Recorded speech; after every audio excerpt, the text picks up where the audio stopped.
ఎవరి స్వార్థం వాళ్ళే చూసుకుంటున్న ఈ రోజుల్లో ప్రభాస్ గారు మాత్రం ఎక్కడ ఏ ప్రమాదం వచ్చినా కూడా నేనున్నా అంటూ అందరికీ తనకు తోచిన సహాయం చేస్తూ ఉంటారు. అయితే మన దేశం కోసం స్టార్ట్ చేసిన ఆపరేషన్ సింధూర్లో ఎంతోమంది ఆర్మీ సోదరులను కోల్పోయాం.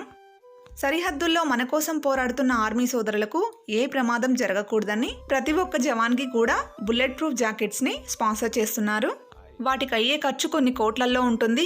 అవన్నీ కూడా తనే ఇస్తా అని మాటిచ్చారు. అదే విధంగా దేశానికి ఏ అవసరమైనా కూడా సహాయం చేయడానికి ముందుంటా అని చెప్పారు.